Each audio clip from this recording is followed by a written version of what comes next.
kalau yang masuk di kuping saya itu hanya sampah. Justru itu kekeliruan Anda. Di sini Anda perlu belajar lagi. Sekarang bagaimana kenapa agama Kristen? Dengar, kenapa agama Kristen menyebut kitabnya Yahudi sebagai perjanjian lama? Jawab.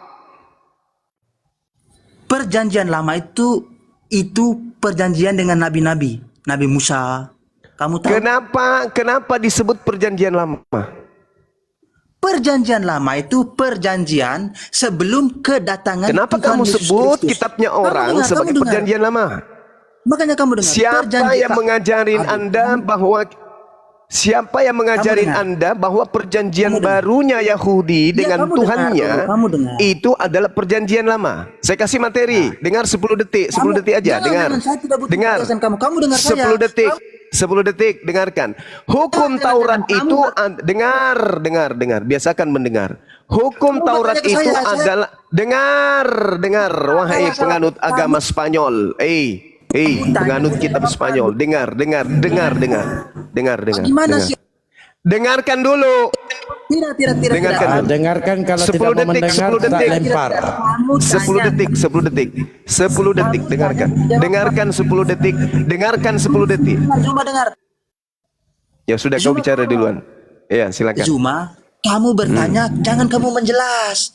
Bertanya berarti kamu tidak tahu. Bukan bertanya. Kamu sudah tahu, mau menjelaskan itu. Itu bukan pertanyaan, itu kebodohan. Tolong tunjukkan dalilnya di mana di perjanjian barunya Yahudi kitabnya justru disebut perjanjian lama. Silakan. Oke. Kamu definisikan dulu lama dengan baru itu seperti apa? Lama itu apa? Apa definisi lama? Lama saya kok ditanya balik. Anda menyebut Anda menyebut firman Tuhan yang adalah perjanjian baru untuk Yahudi dengan sebutan perjanjian lama. Anda dapat ilmu dari mana menyebut perjanjian Tuhan yang adalah perjanjian baru ini dengan sebutan perjanjian lama? Kamu dengar saya ya. Kamu berikan waktu saya ini jam 4 kalau di Jakarta ya. Kalau di sini jam 3 ya. Kamu dengar saya 5 menit aja. Jangan harus pakai waktu ya 5 menit. Itu supaya enak. Mau ngapain lu 5 menit lah?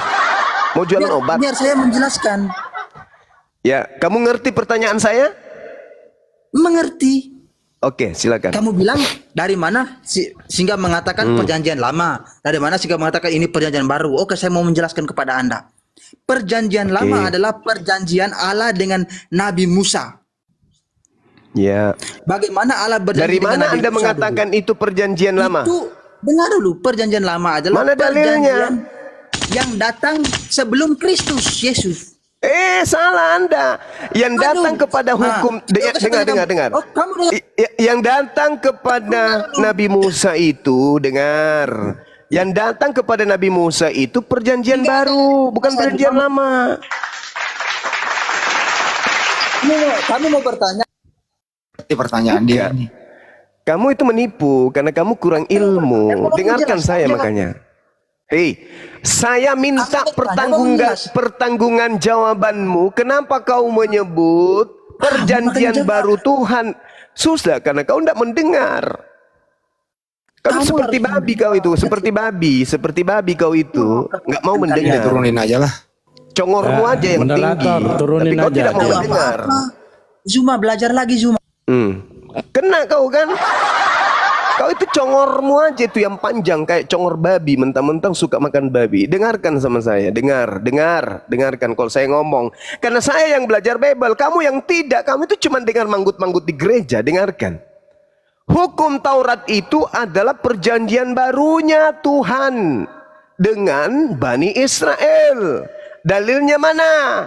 Dalilnya Yeremia 31, nomor 31 sampai 33.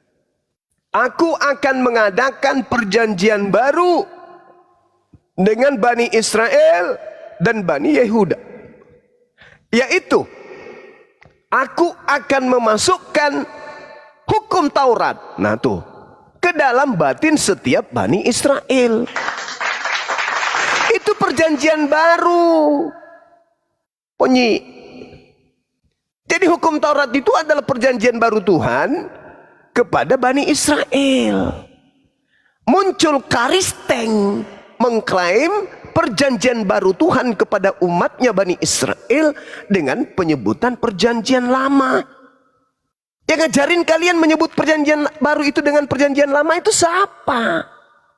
Itu yang perlu kau jawab. Udah, naik lagi kalau kau sudah dengarkan, silakan. Sebenarnya sih kalau dia punya ilmu cuma bisa dia jawab secara akademik. Ya kami memang sudah baca Yeremia 31 sampai 33. Tapi karena kami punya Septuagint, ya kita merubahnya itu dari perjanjian baru menjadi perjanjian lama. Maksudnya kalau dia pintar dia jawab kayak gitu. Demi untuk meloloskan tulisan-tulisan manusia yang didatangi oleh makhluk yang mengaku Yesus. Ya itu tujuannya. Nah itu. Kami menyebutnya perjanjian lama bang, karena kami ingin membuat supaya surat-surat yang ditulis oleh orang yang kedatangan makhluk ngaku Yesus itu laris. Itu jawabannya. Coba naikkan lagi dia kalau sudah mendengarkan penjelasan saya. Di bawah ada gini masalahnya, Banyuma, segitu bencinya kau agama Kristen Banyuma. Bukan, justru ini meluruskan kau supaya menjadi kau Kristen yang baik. Jawab itu Banyuma.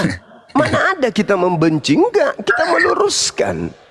Meluruskan, karena kita menggunakan data, bukan menggunakan asumsi. Ini data, Bung. Ini data. Perjanjian baru Tuhan kepada Bani Israel itu adalah hukum Taurat. Dalilnya mana? Yeremia 31 nomor 31 sampai 33. Penggenapannya 36. Gitu cara belajarnya. Sedangkan Lukas, Markus, Matius, Roma, Filipi, Galatia apa itu? Apa itu? Perjanjian siapa itu? Hah? Itu perjanjian siapa? Perjanjian siapa? Kitab Roma perjanjian siapa? Galatia itu perjanjian siapa? Efesus, Filipi itu perjanjian siapa? Kau nyebut kitabnya Yahudi dengan perjanjian lama. Nenekmu yang keberapa yang ngajarin kau? Asal nyerocos aja sebut kitabnya orang perjanjian lama. Sedangkan yang punya kitab tidak pernah menyebut kitabnya dengan perjanjian lama. Buktinya hari ini mereka masih pakai. Itulah yang dinubuatkan oleh Yesus dalam Matius 24. Sang pembinasa keji duduk di tempat yang kudus seperti yang dinubuatkan oleh Nabi Daniel. Pembinasa kejinya memutarbalikkan firman yang maha kuasa, mengganti hukum yang tadinya disebut perjanjian baru malah diganti menjadi perjanjian lama. Nenekmu yang mana yang ngajarin itu?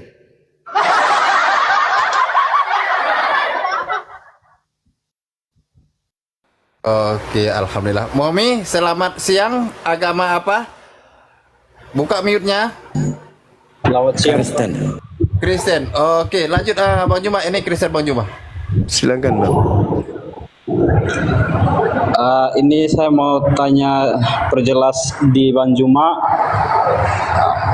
Bangsa Yahudi di 2000 tahun yang lalu sebelum Yesus datang, mereka selalu menantikan apa Mesias itu akan datang. Tetapi ketika Mesias itu datang, bangsa Yahudi tidak percaya bahwa Mesias itu adalah Yesus. Tetapi bagi kaum Muslim menerima Yesus sebagai Nabi dan utusan Allah. Dan Kristen saja yang mengakui Yesus adalah Tuhan. Oke. Jadi bagaimana bangsa Yahudi tidak menerima Mesias yang telah dijanjikan di kitab sucinya sendiri? Oke, baik. Allah Subhanahu wa taala kemudian menjelaskan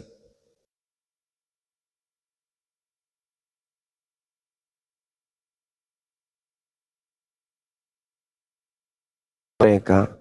Allah kemudian memberikan kemuliaan. Allah mengangkat derajat mereka, tetapi mereka kemudian menolak apa yang mereka perjanjikan dengan Tuhan itu sendiri. Allah banyak kemudian dikecewakan oleh bangsa Israel. Ya, ketika datang Nabi Musa, mereka membuat keingkaran. Ketika datang kemudian Nabi Isa, mereka lagi-lagi membuat keingkaran. Mereka ingkar, dan ingkar kepada setiap nabi yang datang kepada mereka.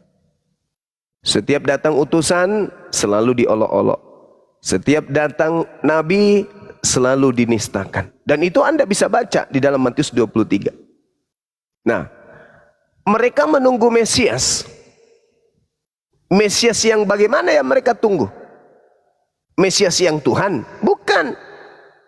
Mesias yang mereka tunggu adalah raja yang sama seperti Daud, sama seperti Salomo, yang mampu kemudian membebaskan mereka dan menjayakan mereka, sama seperti ketika Musa berjaya, seperti Daud berjaya, seperti Salomo berjaya. Sedangkan yang datang ini mengaku Mesias di tengah-tengah mereka adalah anak yang menurut mereka hanya hasil zina. Hanya anak seorang tukang kayu. Seorang wanita yang tanpa suami, yang kemudian hamil, lalu mengasingkan diri, lalu tiba-tiba muncul dengan membawa anak bayi. Mana bisa jadi raja? Gak bisa jadi raja. Makanya Yesus ditolak, Nabi Isa ditolak. Karena yang mereka tunggu itu adalah yang hebat, kayak Hezekia. Itu yang mereka tunggu-tunggu. Ya, bukan yang kayak Yesus. Mereka nggak tunggu Mesias yang lemah seperti Yesus. Mereka tunggu yang hebat, luar biasa. Nah, sehingga penolakan itu terjadi. Sedangkan yang datang kepada mereka dialah Isa alaihi salam, yang kemudian Allah mengutusnya untuk memberikan tanda kemudian kepada mereka bahwa kemahakuasaan Allah itu ada di tengah-tengah mereka. Diutusnya Mesias dengan bisa membangkitkan orang mati, orang lumpuh berjalan, orang buta melihat, dan seterusnya. Tapi mereka tidak mau menerima itu, malah mereka ingkar. Maka ketika mereka membuat makar, tipu muslihat, sang Mesias ingin dibunuh, penciptanya mengangkatnya, menyelamatkannya ke langit. Yang mereka bunuh adalah penggantinya. Itulah yang kalian sembah. Kenapa ada agama, saudara? Hasil dari makar. Hasil dari makar. Mereka membuat makar. Allah membalas tipu muslihat makar mereka. Akibatnya apa? Muncullah agama kalian. Enggak percaya? Coba Anda baca Matius 23 nomor 15. Ada oknum dari ahli Taurat, orang Farisi, menjelajahi daratan, menyeberangi lautan, membuat satu sekte di luar Yahudi. Dan pengikutnya 2 kali lebih jahat daripada ahli kitab. Sekte apa itu? Baca Kisah Para Rasul 24 nomor 5. Ternyata sektenya bernama Nasorius. Apa Nasorius itu? Ya Kristen. Jadi upaya mereka membunuh Nabi Isa tidak berakhir sampai di situ. Mereka melanjutkan aksi mereka dengan membuat makar, dan Allah membalas tipu daya mereka itu. Lahirlah agama saudara. Jadi agama saudara itu lahir dari makar yang dilakukan oleh orang-orang Yahudi kerjasama dengan penguasa kala itu. Siapa? Emporium Romawi. Makanya masih ada cerita-cerita yang dihasilkan oleh wartawan yang ada di kitab saudara, penulis kitab saudara, yang menceritakan hal itu, bahwa mereka berupaya membunuh sosok manusia bernama Yesus.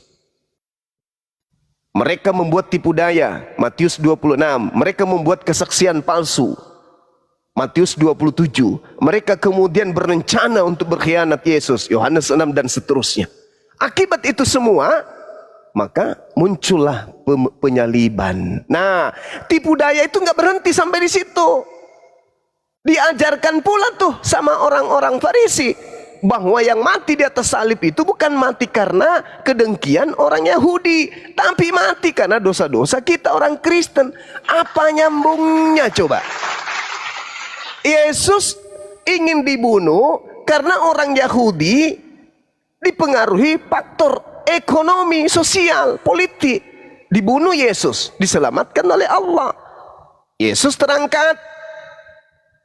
Yang menggantikannya kemudian dijadikan sebagai propaganda untuk bangsa Romawi. Apa itu? Hei, dewa kalian sudah ada datang ke sini, mati untuk dosa-dosa kalian. Ya diimanilah sama orang-orang Romawi Yunani, lahirlah agama kalian. Itu bang, cerita singkatnya itu begitu. Makanya kalau kita cari, ini penulis-penulis Bible, apakah sampai kepada Yesus? Enggak, Yesus tidak mengenal penulis Bible. Karena itu cerita yang berbeda. Itu hasil makar. Sehingga kalau ditanya saudara-saudara Kristen yang hebat, salib itu simbol keselamatan atau simbol kutuk? Kalau Anda mengatakan simbol keselamatan, mana dalilnya? Tapi kalau saya mengatakan simbol kutuk, ada dalilnya. Galatia 3 nomor 13, Ulangan 21 nomor 22 sampai 23. Ada nggak berani orang Kristen mengatakan salib adalah simbol keselamatan? Ada nggak? Mana dalilnya? Yang ada salib itu simbol kutuk.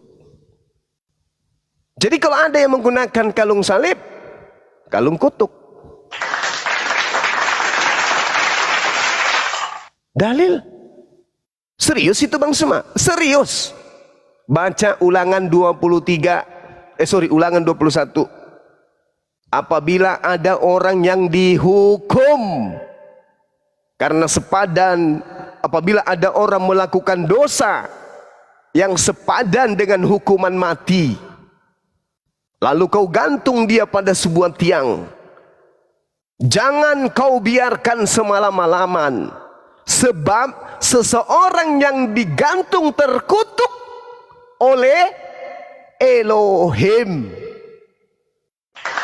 Jangan kau biarkan mayatnya bergantung semalam-malaman untuk mengotori tanah yang diwariskan Tuhan kepada nenek moyangmu. Jangan. Makanya Yesus diturunkan, pengganti Yesus itu diturunkan sebelum Sabat. Karena takut mereka tanah yang diberikan sebagai warisan nenek moyang itu ternodai, kena najis oleh mayat tersebut. Artinya apa? Artinya apa? Yang digantung di salib itu adalah orang yang melakukan dosa sepadan dengan hukuman mati yang dikutuk oleh Elohim. Makanya Yesus mengatakan apa? Aku yang memilih engkau yang 12. Yohanes 6 nomor 70. Tapi satu di antaramu adalah setan. Adalah lebih baik sekiranya yang satu yang setan ini nggak usah dilahirkan oleh ibunya. Amsal 6:16. 6 perkara yang dibenci oleh Tuhan, bahkan 7 kekejian di dalam hatinya. Apa itu? Membunuh orang yang tidak bersalah. Itu kekejian. Itu hal yang dibenci. Keluaran 23 nomor 7. Jangan kau membunuh orang yang tidak bersalah. Jangan kau membunuh orang yang benar. Sebab aku Tuhan Elohim tidak akan membenarkan orang yang bersalah. Yesus orang dikasihi. Yesus orang benar. Bahkan Pilatus mengatakan di dalam Matius 27 nomor 18. Mereka orang Yahudi, ahli Torah, orang Farisi, mahkamah agama, para imam-imam Yahudi menyerahkan Yesus untuk disalibkan. Karena apa?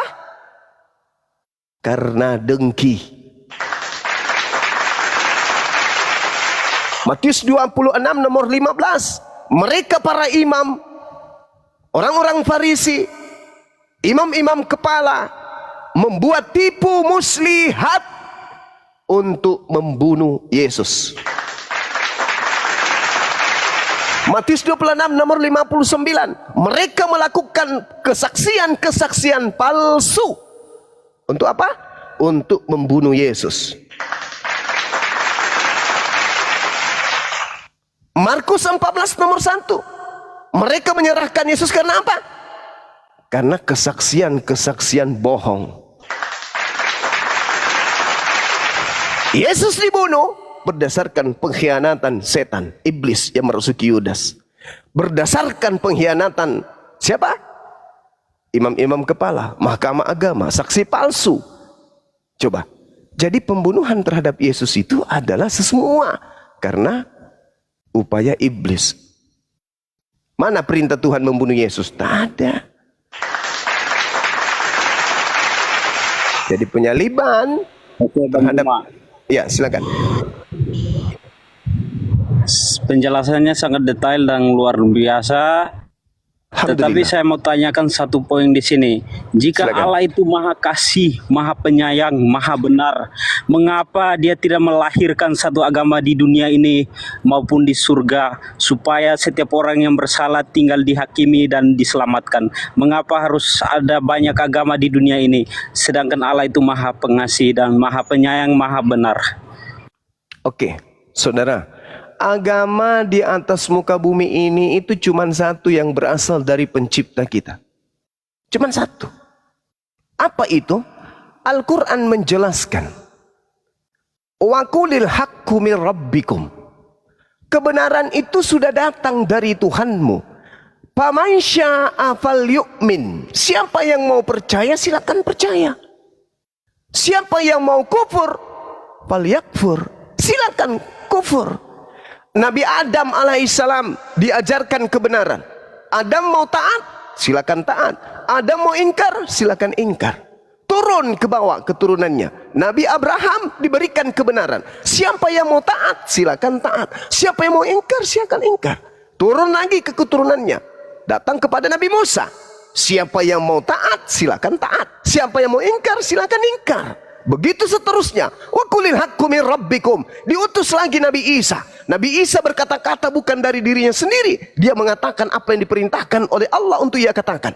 Wa qulil haqqu min rabbikum. Yang benar dari Tuhan silakan Anda terima. Yang Anda tidak mau terima silakan tinggalkan. Anda mau beriman silakan. Anda mau kufur silakan. Jadi ajaran itu cuma satu. Dinul haq namanya. Agama jalan kebenaran. Millah. Hanif. Yang lurus. Hadza siratul mustaqim. Itulah jalan yang lurus. Nabi Adam menunjukkan jalan lurus. Nabi Abraham menunjukkan jalan yang lurus. Nabi Musa menunjukkan jalan yang lurus. Yesus menunjukkan jalan yang lurus. Apa itu? La ilaha illallah.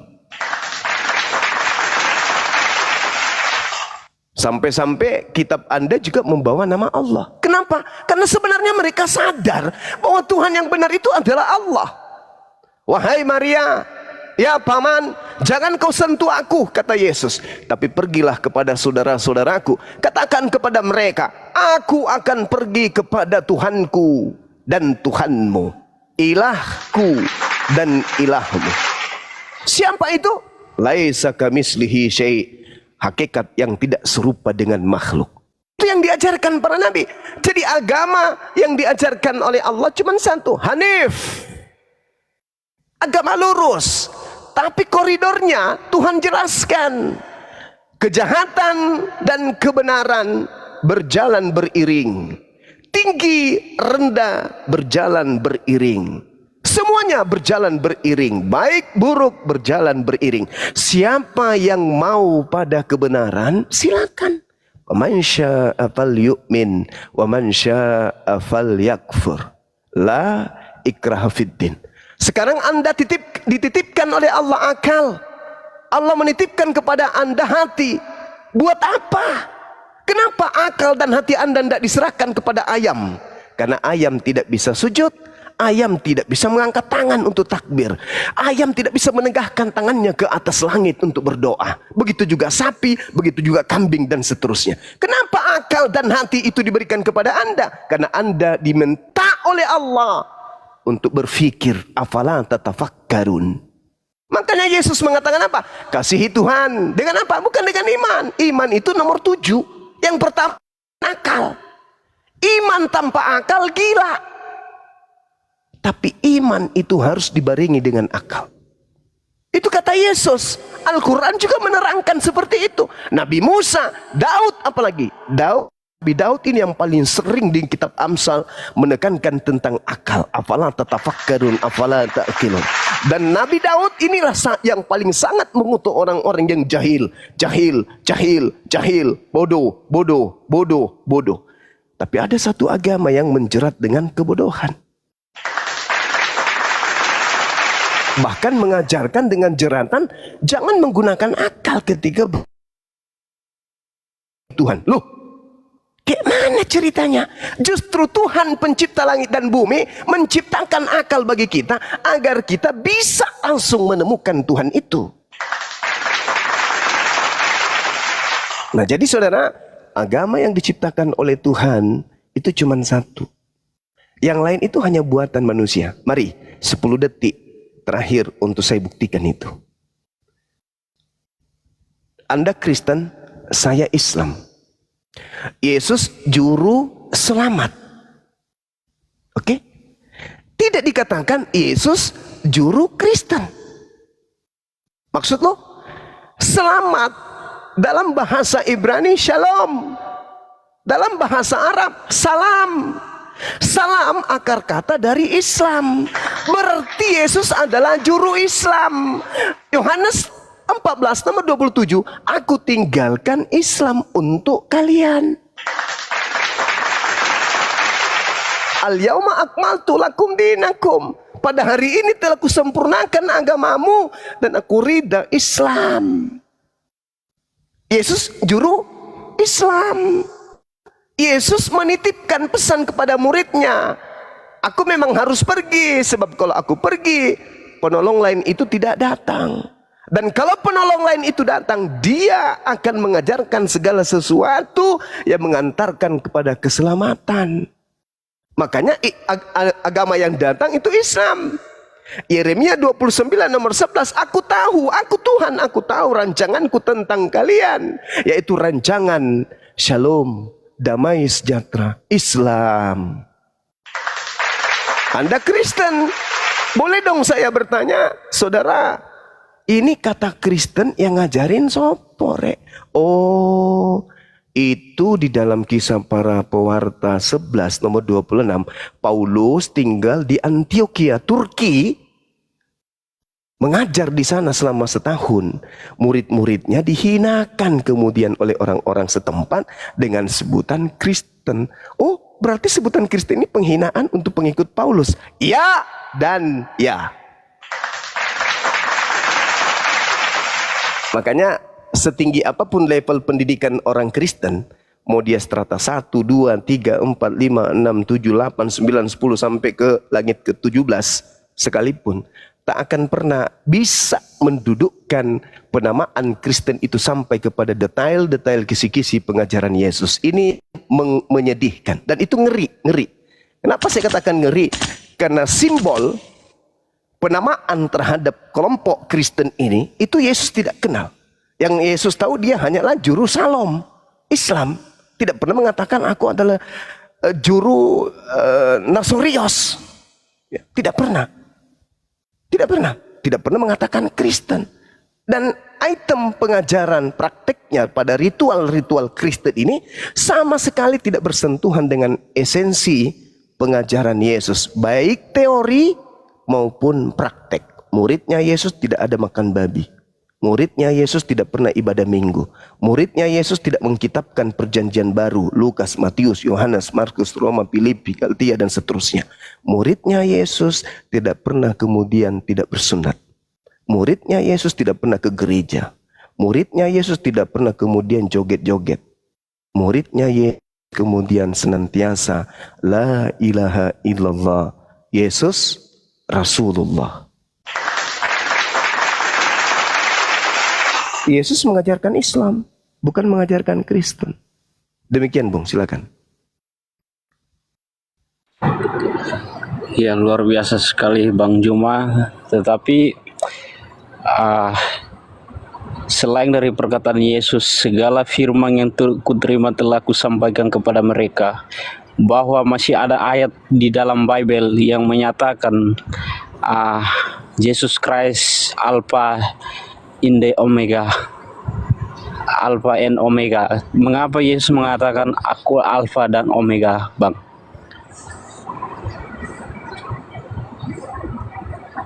Omega.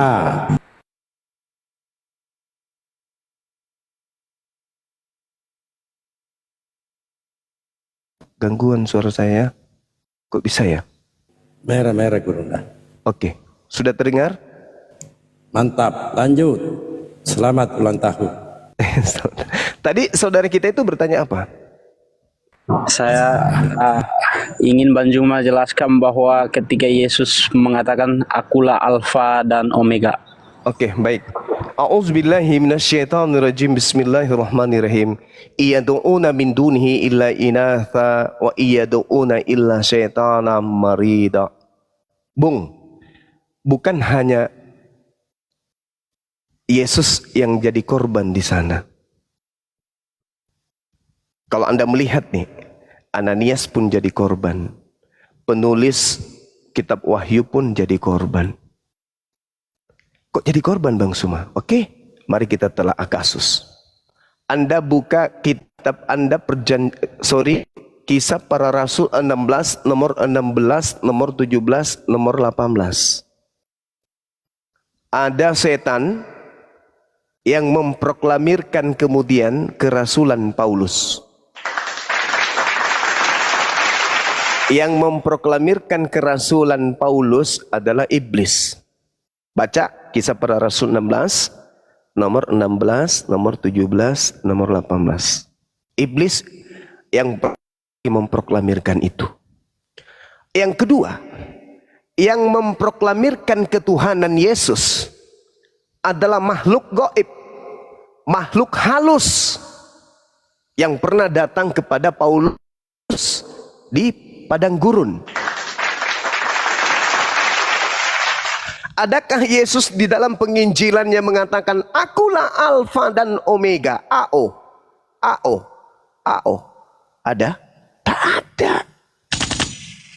Yesus yang asli tidak pernah mengajarkan dirinya sebagai Alfa, Omega. Gak pernah. Yesus tidak pernah mengatakan itu. Sedangkan Yesus hanya penginjilan selama 3 tahun. Yesus penginjilan dari usia 30 sampai 33. Itu pun tidak cukup. Selama dia penginjilan, tidak pernah sekalipun dia mengatakan akulah Alfa, akulah Omega. Lalu siapa yang datang kepada penulis di Pulau Patmos ngaku-ngaku sebagai Alfa dan Omega? Makhluk halus. Kok makhluk halus? Ya, karena yang nampak hanya berupa suara. Ingat pesan Yesus? Lukas 21 nomor 8. Apa kata Yesus sebelum terangkat ke langit? Menurut penelitian wartawan Lukas. Kalau Anda nggak percaya kepada wartawan Lukas, lalu Anda harus percaya kepada siapa? Tak ada orang menulis zaman Yesus. 2 tahun setelah Yesus meninggal tak ada penulis. 3 tahun tak ada penulis. 4 tahun tak ada penulis. Nanti 30 tahun setelah Yesus terangkat ke langit baru muncul penulis bernama Lukas. Lukas berkata, Yesus konon pernah bersabda, waspadalah kepada penyesat yang datang kepadamu. Dia akan menggunakan namaku dan berkata, akulah dia. Waktunya sudah dekat. Jangan kamu percaya. Anda percaya Yesus? Kenapa Anda tidak dengarkan perkataannya? Kalau Anda percaya kepada Yesus, kata Yesus, jangan kamu percaya ketika ada penyesat yang datang dengan memakai nama Yesus dan berkata, akulah dia. Anda percaya Lukas? Bagus. Anda percaya tulisannya? Bagus.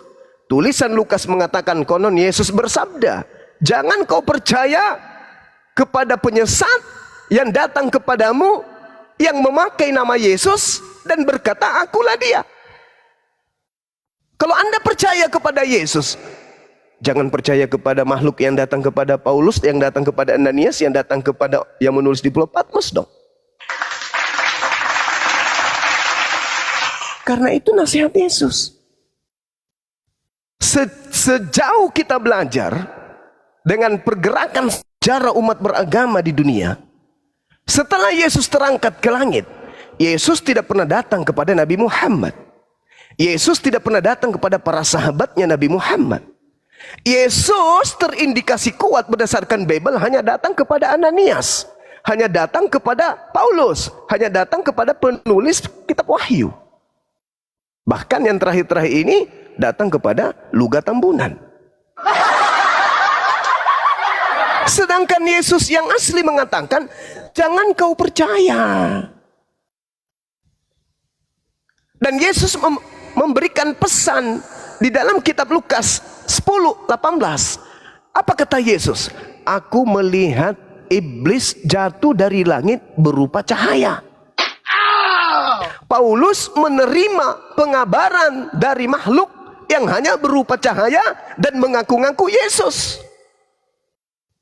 Penulis di Pulau Patmos hanya kemudian menerima pemberitaan dengan berkata, akulah Yesus, sang bintang timur, gilang gemilang. Sedangkan di dalam kitab Yesaya 14, nomor 12, nomor 13, nomor 14, nomor 15, nomor 16, yang mengaku bintang timur itu adalah Lucifer, setan. Saya boleh mengatakan, ya aku Yesus, mengaku Alfa dan Omega, akulah awal dan akhir, apabila ada pernah Yesus mengajarkan ketika dia penginjilan di tengah-tengah Bani Israel. Sayangnya Bung, nih tolong dicatat, sayangnya menurut bapak-bapak gereja, tradisi gereja awal mula, kitab Wahyu itu dituliskan di tahun 90 sampai tahun 100. Berarti jarak antara Yesus penginjilan dengan jarak buku Wahyu ini sekitar 70 tahun. Siapa yang datang kepada kepada penulis kitab Wahyu? Yesus sudah ada di langit. Oh, Yesus bang yang datang. Oh no, tidaklah mungkin. Loh, kenapa bisa? Karena Yesus sendiri berkata, yang datang setelahku itu ada dua. Sabar ya yang lain. Yang datang kepada aku itu ada dua. Yang datang kepada kalian setelah aku naik ke langit itu ada dua. Yang pertama Yesus palsu, yang kedua adalah nabi pembawa kebenaran.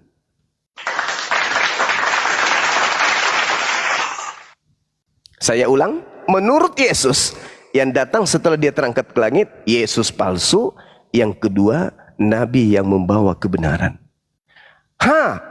Yang datang kepada Ananias, nabi, dia mengaku apa?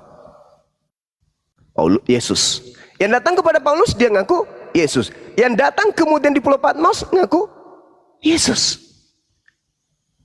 Yesus kita tanya, Yesus, ya paman, pada saat kapan engkau datang ke dunia untuk yang kedua kalinya? Gampang, kau baca tulisan wartawan Matius 24 nomor 27. Buka buku Matius, buka buku Matius, buka Matius 1, Matius 2, Matius 3, Matius 24, cari alat nama nomornya 1 2 3 4 5 6 27. Apa tertulis? Sebab kedatanganku yang kedua seperti sinar yang terlontar dari timur sampai ke barat, demikianlah nanti kedatanganku yang kedua. Berarti yang datang kepada Paulus itu siapa? Lah, kan saya sudah bilang akan datang penyesat ngaku namaku. Tetapi saya datang yang kedua kalinya nanti di akhir zaman. Tandanya terlontar cahaya dari timur sampai ke barat. Jadi dunia akan tahu, bukan cuma satu orang yang tahu di Pulau Patmos aja, di padang gurun aja, dalam bilik aja, enggak. Seluruh dunia akan tahu ketika aku datang yang kedua kalinya. Oh begitu, yes. Jadi selama ini kami menyembah yang bernama Yesus itu siapa? Anda mau tahu? Kata Yesus, Anda mau tahu siapa yang kamu sembah itu? Iya mau dong. Baca Matius 7 nomor 22 sampai 23. Siapa di sana? Baca aja. Buka lagi selancar, buka. Ambil Bible, buka Matius. Tak tak tak tak tak tak tak tak tak. Matius 1, Matius 2, Matius 3, Matius 7. Di mana tadi? 22 sampai 23. Baca. Pada hari terakhir nanti banyak orang memanggil aku Tuhan, Tuhan, Tuhan tuh. Bukankah kami bernubuat pakai namamu Yesus, mengusir setan pakai namamu Yesus, bermujizat pakai namamu Yesus?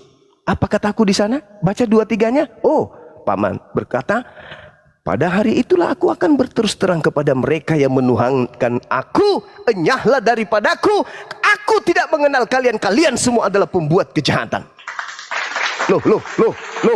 Loh, kok bisa saudara mengatakan tidak mengenal mereka, sementara mereka memakai namamu?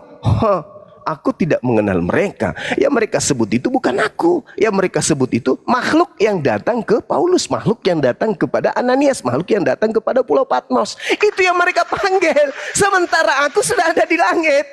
Aku di langit. Tidak ada yang tahu. Aku di langit, tidak ada kemudian saya turun lagi sebelum kedatanganku yang kedua. Aku padahal sudah mengingatkan, hati-hati akan datang Yesus palsu dan nabi palsu yang akan melakukan mujizat dan akan menyesatkan banyak orang. Dan itu aku sudah terangkan. Jadi gimana dong? Ya itu kata Quran. Iyaduna min dunihi illa inatha wa iyad'una illa syaitanam marida. Yang mereka sembah selain Allah itu tidak lain hanyalah berhala. Dan yang mereka sembah itu hanyalah penyembah. Mereka itu tidak menyembah selain setan yang durhaka. Makanya ketika mereka mencari sembahannya, wah mana sembahanku yang bernama Yesus, mana kamu? Kami menemukan ada satu Yesus. Kami datang, Yesus bukan kami bernubuat pakai namamu. Mengusir setan pakai namamu loh. Oh maaf, aku tidak mengenal kamu. Enyahlah daripadaku, kalian semua adalah pembuat kejahatan. Silakan kau cari makhluk yang ngaku Yesus itu. Cari. Oh ternyata makhluk itu sudah di neraka. Ikutlah ke sana. Ikutlah ke sana. Wa idza khutiran nasu kanu lahum a'da wa kanu bi ibadatihim kafirin. Pada hari di mana manusia seluruhnya dikumpulkan, apa yang mereka sembah akan menjadi musuh bagi mereka. Dan pemujaan-pemujaan yang mereka lakukan akan diingkari oleh yang mereka sembah. Wa idza husyiran nas kanu lahum a'da. Mana pembuktian Al-Quran ini? Ketika datang memanggil, hei saudara, sini. Ini ada kalam dari langit bernama Al-Quran mengatakan, yang kamu sembah selain daripada Allah itu konon ceritanya akan menjadi musuhmu nanti. Dia akan memusuhimu. Orang Kristen akan berkata, bohong, Al-Quranmu itu mana ada. Yesus kami itu sayang loh sama kami. Oh ya? Iya, setiap hari kami bernyanyi, berdoa untuk dia, pakai namanya. Masa? Tapi Al-Quran saya mengatakan, Yesus yang kamu sembah selain daripada Allah akan menjadi musuhmu loh. Dia akan memusuhi kamu loh. Dan dia mengatakan, Al-Quran ini mengatakan, apa yang kalian lakukan, pemujaan-pemujaan yang kalian lakukan terhadap Yesus itu akan ditolaknya. Oh enggak lah, enggak mungkin lah itu Bang Suma. Masa sih? Di Bible enggak ada Yesus memusuhi kalian? Enggak dong. Kami ini anak-anaknya, kami ini murid-muridnya yang disayangi dan dicintai. Masa? Pinjam Biblenya dong. Oh ini bacalah sendiri kalau nggak percaya. Bang Suma pakai kacamata setebal 5 cm. Pakai plek. Buka lembaran pertama, lembar kedua, tak, tahun berjalan, hari berjalan, bulan, tahun, ketemulah Matius 7. Hai, di situ tertulis pada hari terakhir banyak orang akan memanggil aku Tuhan. Tuhan, bukankah kami bernubuat pakai namamu, Tuhan Yesus? Bermujizat pakai namamu Tuhan Yesus. Mengusir setan juga pakai namamu Tuhan Yesus. Pada hari itulah aku akan berterus terang kepada mereka. Enyahlah daripadaku, kalian semua pembuat kejahatan. Aku tidak mengenal kalian. Hei sini kawan, sini. Kok saya sendiri kaget loh kawan-kawan. Sini, sini, sini, cepat, sini. Ini apa ini? Ini apa? Katanya tidak ada. Ini apa? Kau buka Biblemu. Ini apa ini? Apa yang mana? Ini Matius 7, coba kau buka. Ini Yesus sedang mencintai orang-orang yang memanggilnya Tuhan, menyelamatkan orang-orang yang menyebutnya Tuhan, yang memakai namanya bermujizat, mengusir penyakit, mengusir setan, banyak mengobati orang dalam nama Yesus. Ini Yesus rangkulan nggak? Cintai nggak? Sayangi nggak? Selamatkan nggak? Coba baca, coba. Pinjam kacamatamu. Nah ini nah, pakai pantak botol, dia lihatnya lah. Loh, loh, loh, loh, loh, loh, loh, loh, loh, loh, loh, loh, loh, loh, loh, loh, loh, loh, loh. Kok bisa? Kok bisa? Jadi gimana Bang Suma? Gimana Bang Suma? Gimana solusinya Bang Suma? La ilaha illallah Muhammad Rasulullah. Solusi satu-satunya agar tidak diusir oleh Yesus, jadilah orang Muslim sebagaimana Yesus, juru selamat, juru Islam. Orang-orang yang mengikuti petunjuknya pasti Muslim dan pasti selamat. Saya kira begitu sahabat-sahabat untuk sementara. Kalau masih ada pertanyaan silakan. Saya mau ibadah sejenak, habis itu kita kumpul lagi dan ada telepon dari Ustadz Kenama, saya harus sambut dulu. Silakan Bang Handi diambil alih atau Bang Dalbo dan teman-teman yang lain. Barakallah fik. Sebentar ya saudaraku Momi, kita lanjut sebentar, saya izin sejenak. Silakan. Silakan Bunda Rahma. Assalamualaikum Bunda Rahma, Bayu. Silakan dulu. Saya juga mau sholat. Lanjut. Waalaikumsalam warahmatullahi wabarakatuh. Ya, silakan Bang Momi. Bang Handi. Iya, kesimpulan topiknya ya sangat jelas ya. Bahwa Yeremia 31:31 itu bukan perjanjian yang lama.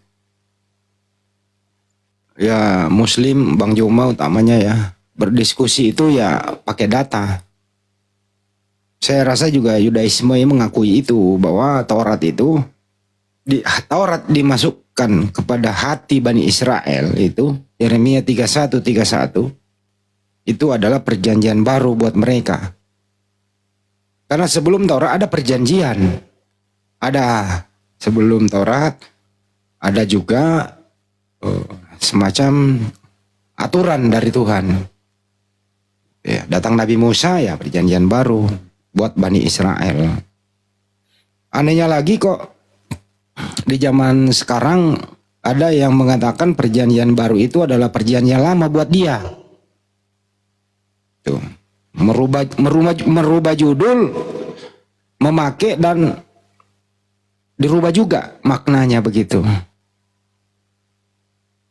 Makanya tadi kalau ini dibawa ke kajian akademik, maksudnya apa ya agak sulit juga sih, kecuali dengan penjelasan yang belok kiri belok kanan, seng kiri belok kanan.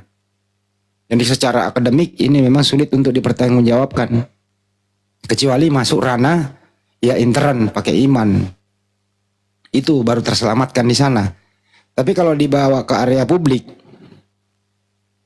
kita bisa mengundang Yudaisme, mengundang juga scholar-scholar Kristen, dan ada Muslim. Bagus dibahas sebenarnya ini, agar semua tercerahkan gitu loh. Ya semoga kedepannya ada yang bisa mediasi gitu, bahwa pertemuan ketiga agama ini mari kita bahas. Bukan, tapi jangan yang ece-ece diskusi. Ya, jangan yang kelas jemaat gitu. Panggil ya mungkin yang STT atau apalah gitu ya. Mudah-mudahan sih bisa. Itu sih. Dan topik yang pertama ya antara menyanyi dan menyembah. Kalau di Islam itu jelas menyanyi umum ya menyanyi, selawat ya selawat. Itu lirik-liriknya itu religi. Gitu ya. Kalau menyembah ya ada hukumnya, ada yang mencontohkan, sudah dijelaskan tadi. Tadi lawan saya ya pelantat pelintut, itu ngomong apa? Gak bisa membedakan mana menyanyi, mana menyembah. Yang mana yang dia sembah, karena dia bawa nyanyian Daud, ternyata sembahannya Daud beda dengan sembahan dia, tapi dia pakai nyanyian Daud menyembah Yesus. Itu tadi diskusi yang pertama. Jadi kalau mau diskusi itu sebenarnya nggak perlu panjang-panjang, cukup to the point, jelas, jujur, agar jelas ke arah mana sebenarnya Anda ini hidup di muka bumi ini, arah Anda mau kemana. Ya biar jelas identitas masing-masing gitu loh. Jangan pinjam istilah agama lain. Akhirnya kepercayaan diri itu hilang. Inilah yang saya sebut tadi ya, jemaat-jemaat diskusi selama ini adalah maaf kata dia hanya sebagai korban sebenarnya. Karena apakah faktor dilarang belajar atau ada faktor pribadinya memang agak malas. Itu sih kesimpulannya sementara. Semoga kajian ini atau diskusi ini bermanfaat buat kita semua.